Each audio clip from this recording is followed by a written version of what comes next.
Vamos falar agora com o advogado Paulo Linhares, da assessoria jurídica do Sindicep. Paulo, seja bem-vindo ao nosso programa. Opa, obrigado, Pilan, obrigado, Figueiredo. Prazer falar com vocês, esclarecer aí os servidores sobre essa questão. Afinal, os servidores têm ou não têm direito? Então, assim, o que acontece? Esclarecendo para os servidores, essa matéria, ela começou a ser veiculada na imprensa a partir de um caso que aconteceu no Distrito Federal. E, de fato, essa ação ela foi vencida por uma pessoa em específico. Algumas pessoas venceram essa ação ainda há muito tempo atrás, inicialmente.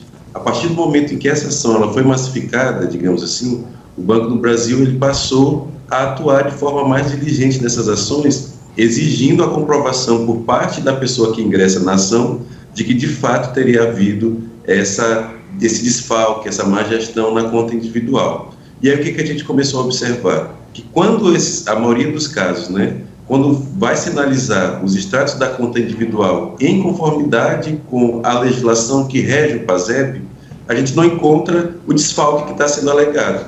Então, muitos processos eles resultaram num resultado exitoso no primeiro momento, por conta do Banco do Brasil não ter exigido a perícia contábil, que seria a prova técnica para provar ou refutar. Então, nesse momento, o que a gente indica para o servidor? Que não existe de plano um direito à diferença de PASEP, porque essas diferenças elas não estão sendo corretamente ou contabilmente apuradas. O que nós temos visto são vários advogados fazendo cálculos majorados indevidamente, sem observar os parâmetros que estão estabelecidos na legislação, gerando um risco muito grande para a pessoa que está entrando com a ação. Porque o que acontece? Se você entra na justiça pedindo 100 mil, 200 mil reais, e essa cobrança ela não tem fundamento, o juiz, quando ele analisar esse pedido, ele vai condenar aquela pessoa que está cobrando uma coisa indevida a pagar um percentual sobre aquilo que ela está pedindo. Geralmente, esse percentual vai variar de 10% a 20%. Então, um servidor que contrata um advogado como esse, que não tem responsabilidade com o cálculo que ele está apresentando no processo, ele está sujeitando o cliente dele, eventualmente está ressarcindo para os advogados do Banco do Brasil 10 mil reais, 20 mil reais, e esse cenário ele não é uma hipótese, ele já é uma realidade em vários processos judiciais que foram ajuizados por servidores públicos com esses advogados que não têm o conhecimento técnico necessário para fazê-lo. Então, nesse momento, o que a gente está fazendo? Reunindo vários contadores, e não é só o nosso escritório aqui do Maranhão, mas em contato com várias assessorias jurídicas dos Sindiceps, outros advogados que atuam na defesa das entidades sindicais, todos estão trabalhando para tentar, a partir da análise dos documentos individuais fornecidos pelos servidores para suas respectivas entidades, encontrar essa suposta violação contábil que foi alegada. Até então, não existe uma metodologia que já esteja pré-definida para encontrar esses supostos desfalques. Na verdade, o que tem se encontrado até o momento é que, analisando a documentação, a legislação, a maioria das contas que até então foram analisadas, elas geraram um pagamento em conformidade, e quando há uma diferença, são questões assim irrisórias, de R$2, R$3, que não é isso que se está buscando nessa ação, Então, realmente, hoje, o cenário ele é um cenário de cautela. O julgamento que aconteceu recentemente no STJ, ele não confirmou a ocorrência dos desfalques, e isso foi o motivo que está gerando, na verdade, essa nova busca em torno do PASEP. O Superior Tribunal de Justiça ele fez um julgamento das questões que a gente chama que eles são prejudiciais e preliminares ao mérito, ou seja, antes de você discutir num processo judicial, se aquilo que você está pedindo é certo ou errado, o juiz ele precisa analisar algumas questões, por exemplo, quem responde por essa ação? Então, no primeiro momento, isso estava gerando uma divergência nos entendimentos judiciais no país, porque havia juízes que entendiam que esse tipo de ação deveria resultar na responsabilização da União, que era responsável pelo pagamento do PASEP, e outros juízes entendiam que o Banco do Brasil, por ser gestor das contas, onde os valores eram depositados, que seria o responsável. O que foi decidido pelo STJ? O STJ ele decidiu que o Banco do Brasil ele responde pela ação. Então, isso não significa, por exemplo, que o Superior Tribunal de Justiça confirmou que o servidor tenha direito ou que houve, de fato, uma má gestão. Ele disse, basicamente, que, havendo uma ação judicial sobre essa matéria, indicando má gestão no dinheiro que já está depositado, quem é o responsável para responder por essa ação é o Banco do Brasil. Isso não é uma análise de mérito, isso não diz que a ação ela é certa ou errada, ela só resolve uma questão que ela é anterior ao mérito. Uma segunda questão que foi colocada, que era um fundado receio que havia, era sobre o que nós chamamos de prescrição. A prescrição, basicamente, é o prazo que a legislação estabelece para a pessoa buscar exercer o seu direito na justiça. Então, como, por exemplo, esses depósitos do PASEP de que nós estamos falando, eles foram encerrados com a mudança da Constituição em 1988. Então, havia um receio, por exemplo, de se entender que essa ação ela contaria do último depósito, existia a possibilidade da ação, o prazo da prescrição ele contar do saque pelo servidor, e tem servidores que já sacaram há 10, há 15 anos atrás, né? Então, o Superior Tribunal de Justiça, ele também, antes de analisar a questão do direito ou não dos servidores, ele resolveu duas outras questões, que é a questão do prazo, quantos anos essa prescrição e de onde ela conta. Então, o que ficou definido nesse julgamento também? Que o prazo ele é decenal, ou seja, ele é de 10 anos, contado do dia em que o servidor toma ciência da suposta de violação ou do suposto desfalque daquela conta. Isso foi um bom julgamento, porque ele dá para a gente prazo, né, para que a gente faça uma análise calma, uma análise responsável dessa documentação. Uma vez que nós não temos ainda a configuração de nenhuma ciência de desfalque de um servidor, por exemplo, da nossa base, esse prazo ele ainda nem começou a contar. Então, o julgamento do STJ ele abre uma possibilidade. Ele diz assim: essa ação ela pode ser ajuizada contra o Banco, ela deve ser ajuizada contra o Banco do Brasil. Ela ainda está em prazo de ser cobrada, e esse prazo ele é de 10 anos contado da data em que o servidor toma ciência desse suposto desfalque, mas ela não analisa o mérito. Ela não diz se o servidor tem ou se ele não tem direito a uma diferença de PASEP. Essa análise ela é feita individualmente, extrato, microfilmagem, a microfilmagem servidor a servidor.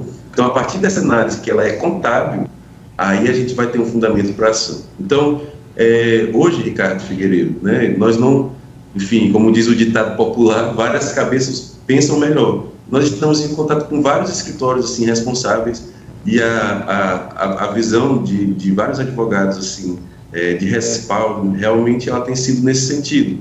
Perícias contábeis prévias, ainda há muita incerteza sobre a maneira técnica de calcular. Por outro lado, a gente ganhou aí um prazo, né? E havia um receio também, por exemplo, aqui no SINDICEP, nós começamos a recolher essa documentação em 2019. Então, havia um receio que nós já estaríamos perto dos 5 anos, desse prazo ser indicado como 5 anos, ele ser indicado no dia que o servidor vai requerer esse documento, né? Então, o julgamento indicando que esse prazo é de 10 anos, ele abre uma possibilidade tanto da gente fazer esse estudo, né, com uma amostragem maior, porque, eventualmente, isso é preciso esclarecer, pode acontecer que o servidor A ele tem uma violação e o servidor Z não tenha. Então, no fim das contas, a gente vai precisar analisar pessoa por pessoa, embora, a partir da análise de um grupo, a gente tenha uma amostragem, né? Perfeito. Mas a análise realmente adequada, ela seria individualizada mesmo, né?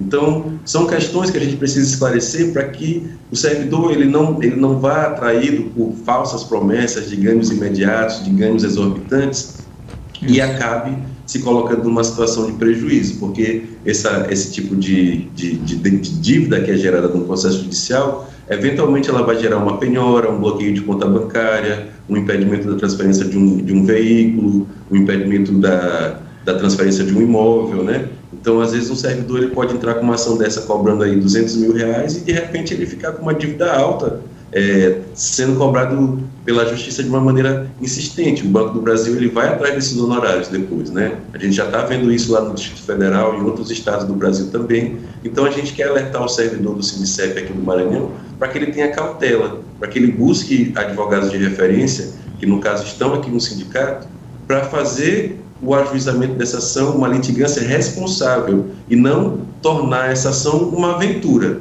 né? Uma aventura que ela pode sair muito cara. Então, são essas as questões, assim, eu fico à vontade para esclarecer detalhes, se vocês quiserem, né? Mas, assim, o panorama geral dessa ação hoje, ela gira em torno dessas questões que eu te falei para vocês. Então, a gente tem definições pelo STJ de questões que são anteriores ao mérito e muita incerteza no mérito, com um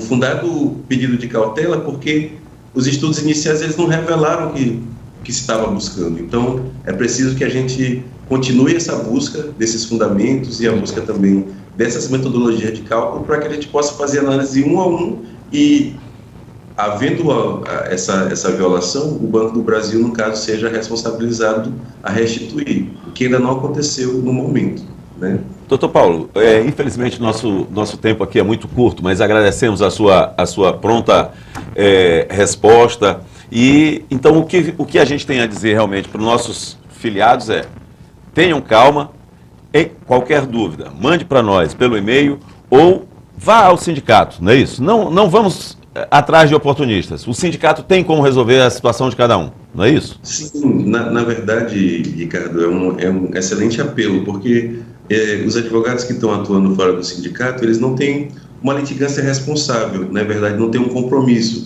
com o servidor. É muito comum nós ouvirmos aqui nos atendimentos que, eventualmente, um servidor ele otorga uma procuração para um advogado desse, não consegue mais contato, não consegue uma assistência, eventualmente ele tem prejuízos, né? Isso é também recorrente. Então, a nossa recomendação é que o servidor faça parte do sindicato também, vindo aqui, conversando conosco, trazendo proposições, dúvidas, otimizando o resultado do nosso trabalho dentro dos processos também com isso, né?